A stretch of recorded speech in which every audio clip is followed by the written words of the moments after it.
Itong parts nito, ito yung tinatawag na friction indicator na pagka nagkaroon ng friction dito, nagtatransmit dito, converted into frictional amperes. Ano? Tignan natin ha. Now, pag nilagyan mo ng certain load dito, yan, kung let's say, halimbawa, 50 foot-pounds. Oh. Oh. Oh, humihinto. Yan, simulated into actual na nangyayari sa makina kapag walang tinatawag na motor oil, yung internal combustion engines natin. Nagsisis yung mga metals natin, yung tinatawag na mating surfaces sa loob ng metal natin. Kapag walang lubrication, walang motor oil, ganyan ang nangyayari. Hihinto. Ganyan, no? Oh. Yan. Now, subukan natin yung isang oil na kilalang kilala sa buong mundo, no? Napakaganda yan. Ginagamit ko yan. Yan ang ginagamit kong engine oil ko. Hindi ako nagpapalit ng iba. Okay yan. Subok ko na ito eh.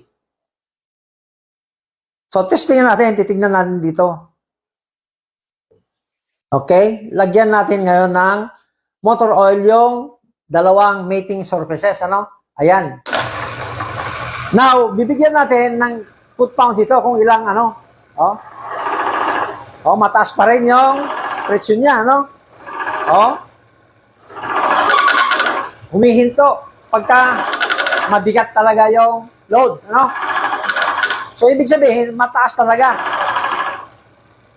Yan ang sinasabi ko kanina na nagtataka tayo bakit kumpleto naman yung maintenance natin, nasa on time naman yung change oil natin. Bakit nagkakaroon tayo ng premature overhauling? Anong dahilan? Ito, na kahit anong gawin mo sa ating internal combustion engine, ano, magkakaroon siya at magkakaroon ng rebaba. Ayan, no, makikita mo yung mga metal particles na yan, yung kumikislap-islap na yan, nanggaling sa metal-to-metal contact yan, na kahit meron kang motor oil, na kahit special oil pa yan, hindi maiiwasan yan. Admitted yan ng multinationals dahil galing ako sa multinationals nagtrabaho sa Aramco, the biggest oil company in the world.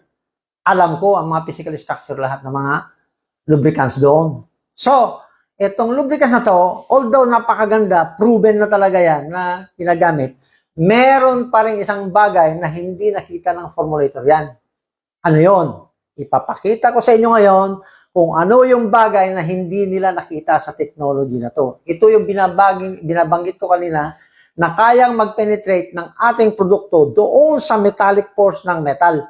Na pag sinirip mo sa magnified telescope, sa 1/1,000,000 micron, iyon, doon mo lang makikita yung elements na to. So, ipapakita ko ngayon kung totoo yung claims ko o hindi. Huwag na kayong bumili sa aking produkto kung hindi totoo itong aking ine-explain sa inyo ngayon. Now, buksan natin ito. Jet 1 Extreme Oil Enhancer. Ito po ang aming product. Ito ang tinatawag namin na mothership, kung tawagin namin. Ito yung nagkikerry lahat ng product na may ikot. Ito yung pinaka-mother. Nanganak na lang dyan sa market, sa ibang pangalan. Pero, yung technology nito, hindi nila nakuha ng 100%.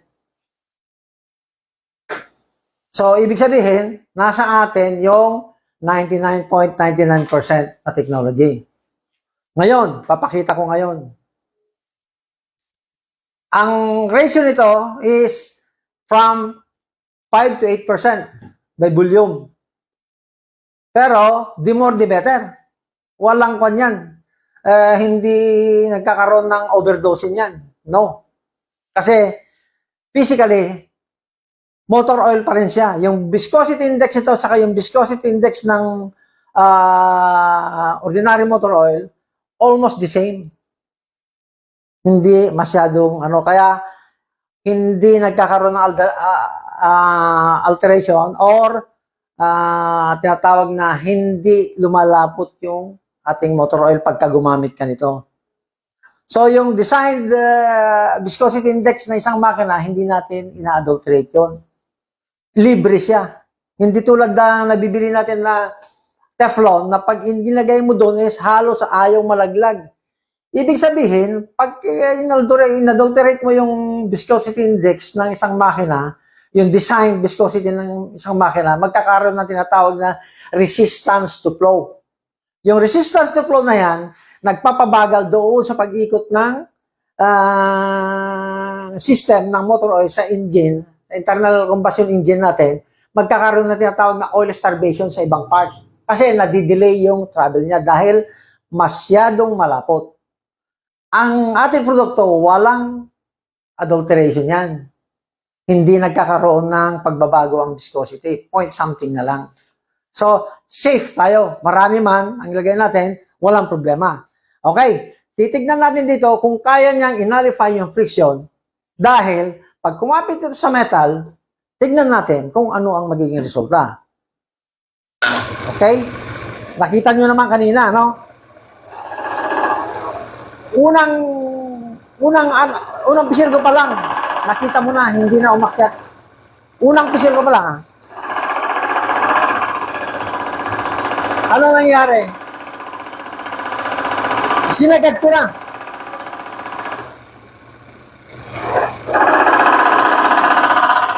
Ayan, oh.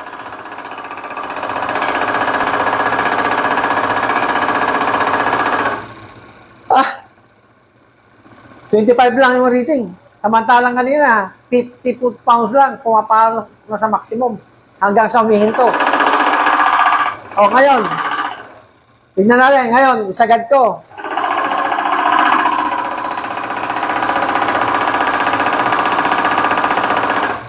Ano nangyari?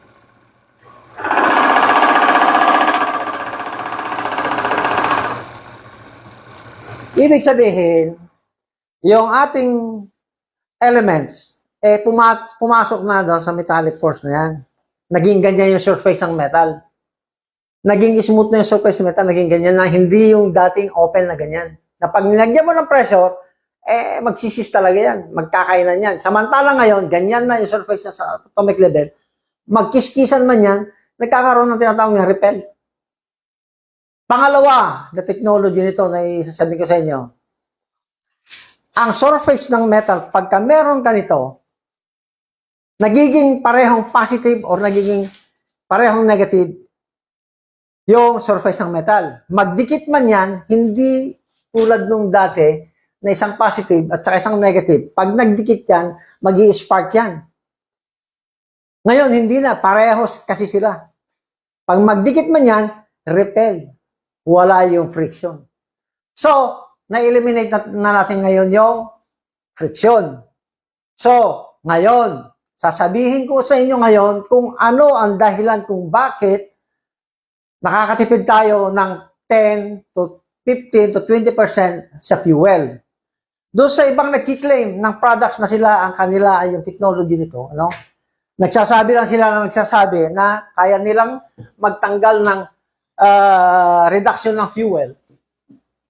20%, maximum pa nga sila sa 25% eh. Oh, napaka-bountiful naman nun. Sobra. Tremendously. Pero, tayo, kaya nating i-prove, kaya nating i-explain kung bakit. Okay? Kasi, ang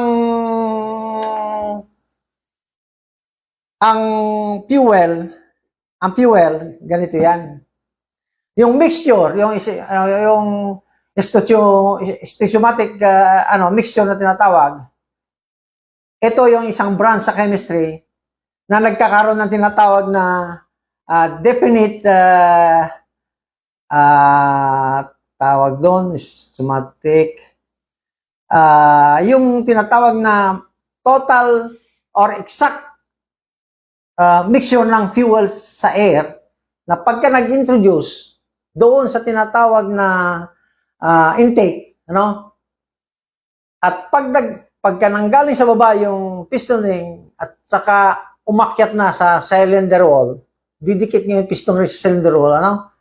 Doon magkakaroon ng tinatawag na compression ratio. Tataas doon sa sabog, ano? Now, pagbaba niya, yun ang problema ngayon yan. Yung pangalawang pag-akyat niya, maraming escape of gases dito. Now, pag maraming escape of gases dito sa cylinder wall, magkakaroon ng less yung tinatawag na compression ratio. So, hindi buo yung compression ratio natin, hindi ngayon sasabog ng husto yung mixture ng fuel at saka air. Now, kapag meron ka nito, yung micro scratches na nag-create ng less compression ratio mo na sumisingaw sa cylinder mo, sinilled up nyo yan. Pag push niyang ganyan, wala na ngayong singaw dito. Buong-buo yung combustion mo. Sunog na sunog ngayon. So, ibig sabihin, less fuel, more power. So, nakakatipid ka ngayon. Yun ang dahilan kung bakit nakakatipid sa fuel yung product nito. Na ito, pag inihalo mo sa motor oil. Yun ang dahilan. Hindi nila may paliwanag yan kung bakit nakakatipid ng fuel ang ating product.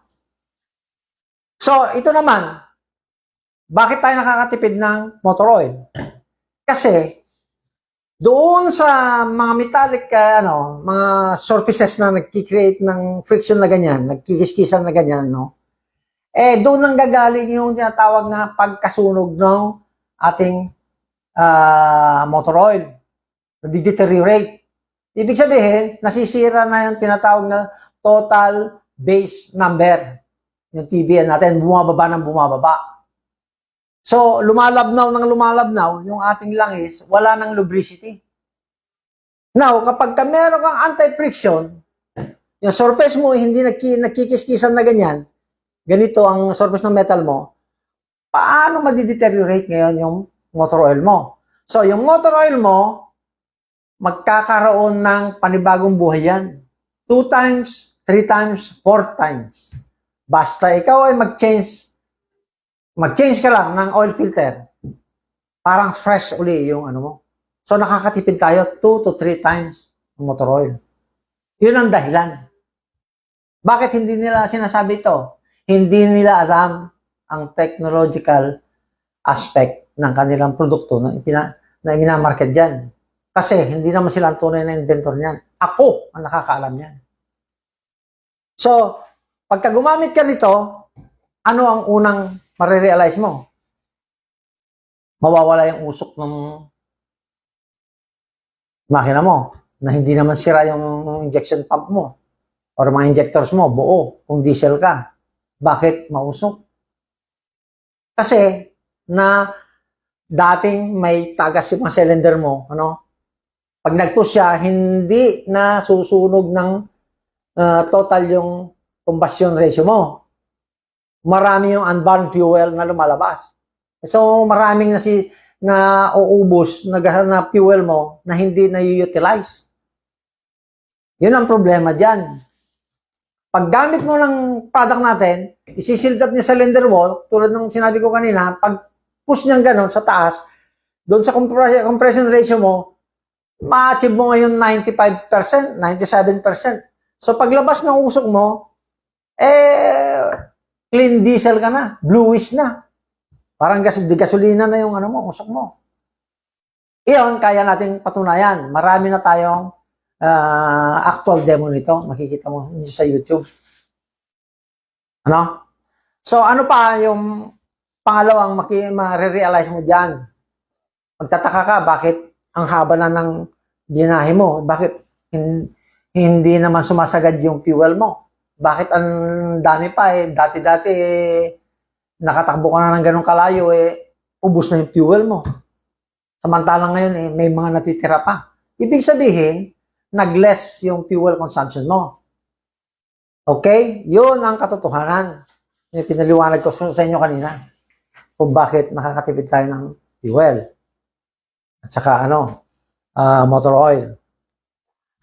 Ang pangatlo at napakalaking bagay na ma-achieve natin or savings natin sa paggamit nito is yung prevention of premature overhauling. Tatagal yung buhay ng makina, 5 times, 10 times. 5 years na yan, hindi pa bumababa yung tinatawag na efficiency ng makina mo. Wala pang 10%. 5 years na yan. Oh. So, ibig sabihin, napakaraming benepisyo ang makukuha mo rito. Halimbawa, mawalan ka ng tubig, mawalan ka ng langis. Nasa sabana ka, malayong lugar. Kaya mong tumakbo ng kahit pang 100 kilometro yan na hindi kakatok ang makina mo. Papakita ko ngayon sa friction machine kung bakit totoo yung claim na yun. Na kahit mawalan ka ng langis, mawalan ng tubig, buhay ang makina mo. Eto, tignan natin. Yung metal to metal contact na to, wala ng langis, natanggal na, na-drain na. Ayan. Ayan. Tignan ninyo.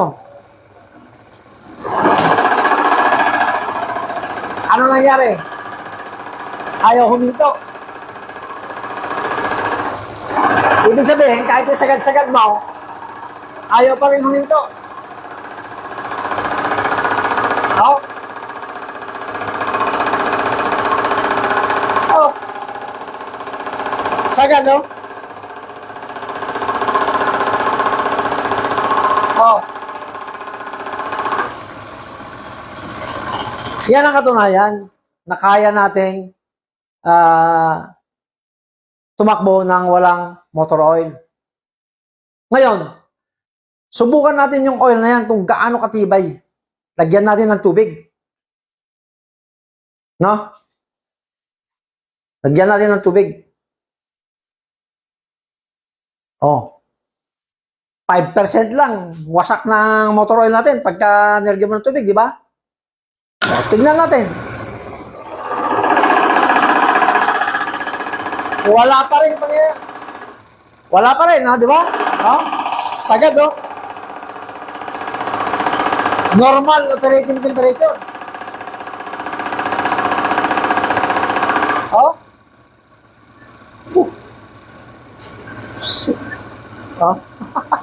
Namula lang yung kamay ko. Tanggalin mo. Tayo tissue. Tanggalin mo na. Eto, tissue. Punasan natin. Kita nyo? Pinunasan natin. Ulitin ko. Ano yung nangyari? Lumalaban, di ba? Ito mo, pinunasan na. Di ba? Oh.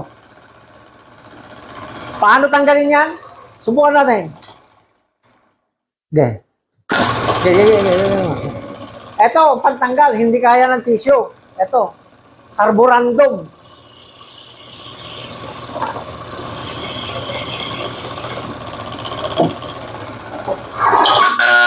Oh.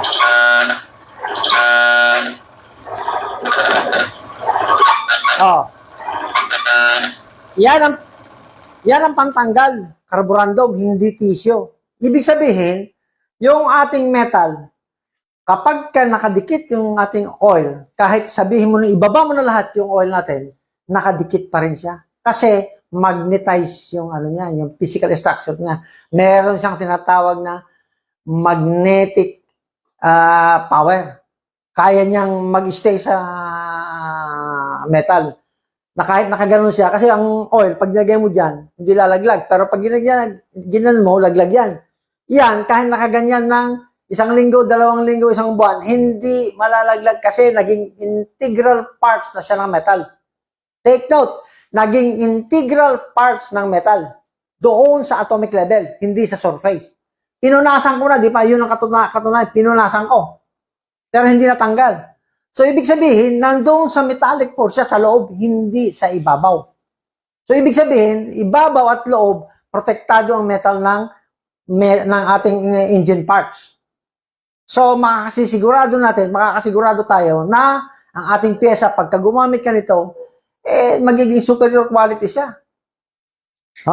Napakaganda ang pyesa natin na mapipreserve natin. Hahaba ang buhay ng makina. Kaya, yung mga fleet owners, yung mga ang laki ng benefits nila dito. Magkano ang isang makina pagka yung nabag-down ka? Total overhauling. 500,000 isang truck. Magkano lang ang halaga nito? 1,500, 2,000 pesos. Naka-insured ka. Naka-insured yung 500,000 mo sa halagang 2,000 pesos or 1,500 pesos. O, di ba? Bakit nag-hesitate ka pang gumamit ng ganito? Samantalang nakita mo na yung physical structure nito, superior quality na siya. Unbelievable. First of its kind sa lubrication technology itong ating product. So, kung gusto nyo masubukan, money back guarantee tayo. Pag hindi maganda, hindi totoo yung claim ko, ibalik nyo yung bote, balik namin pera nyo. Okay? Meron pa akong ipapakita na nakaka-amaze.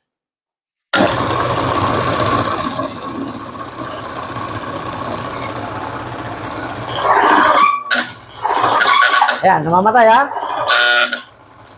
Tingnan natin yung langis na may tubig. Lagyan mo nga ng tubig. Kung pwede pa yung langis na may tubig. Subukan natin. Subukan mo dyan.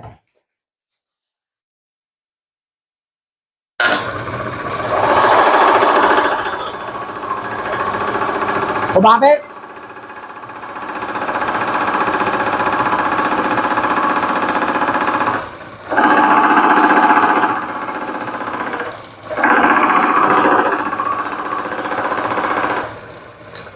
Ito ang katunayan na kapag ang makina natin malagyan ng tubig, hindi masisira yung makina natin. Mag-evaporate lang. Hindi siya pwedeng pumasok sa metallic force doon sa surface ng metal kasi protektado na siya. Pag ordinaryong oil ang gagamitin mo, pag nalagyan mo ng tubig ang makina mo, 5% lang, wasak sa makina mo. Di ba? Kapag ka naghalo yung tubig at langis, nasira yung cylinder head gasket mo, naghalo, wasak ang makina mo, di ba? Pero pagka meron ka nito, hindi mawawasak. Iyan ang katunayan. Ginamit natin motor oil yung merong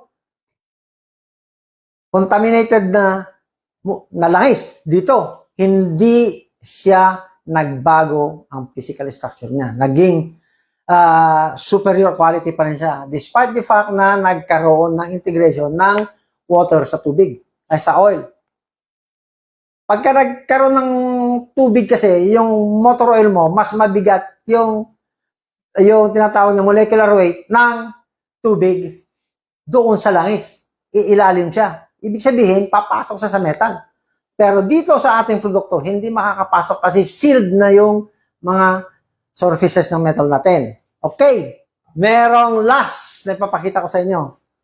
Walang matigas, walang matibay na oil sa apoy. Pagdikit ng apoy, split of seconds lang, wasak. Dahil mataas ang temperatura ng apoy against sa heat resistant ng motor oil. Okay? Tignan natin. Sunugin natin. Yan ha. O, nasunog na. Tignan mo to.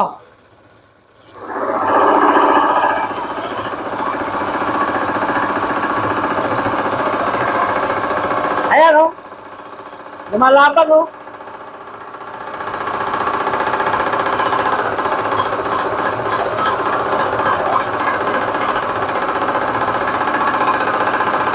Oh.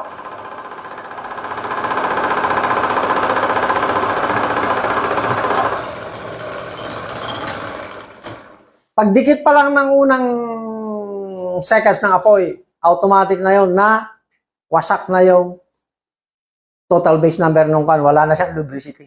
Automatic na yun. Kung hindi man siya masunog, sira na yung lubricity agent niya.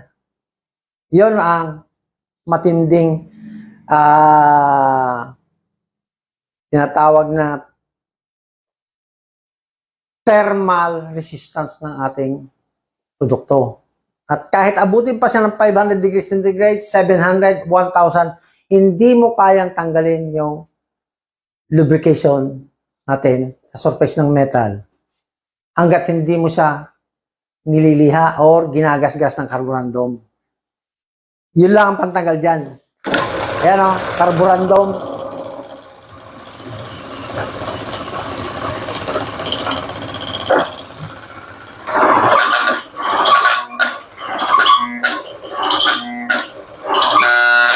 Ayan. Yan ang katunayan na matibay talaga ang ating langis.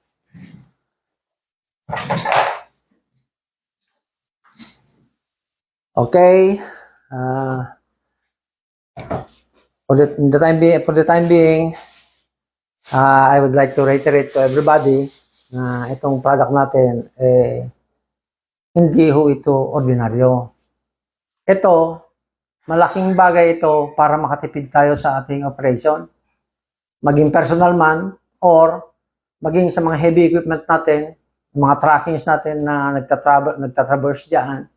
Pagka meron ko nitong ating product na to, sisiguraduhin ko sa inyo na malaking tulong ang ma-achieve nyo rito. Yung savings nyo rito, yung 50% ng maintenance cost nyo, automatic na tanggal. So, sana nga po, subukan natin ito. Wala naman pong mawawala kung magsubok kayo para malaman niyo ang katotohanan. Pero nagbibigay naman ako ng assurance bilang inventor nito na superior quality ang ating product. Makakatulong po ito ng malaki sa ating mga operation. Maging personal man yan or maging sa panghanap buhay natin. Sana nga po, magtulungan tayo na sana itong produkto natin bilang isang Pilipino, huwag nating ipagkait yung pagkakataon na merong isang katulad ko, isang Pilipino, na nakagawa ng isang bagay na intended talaga para sa atin.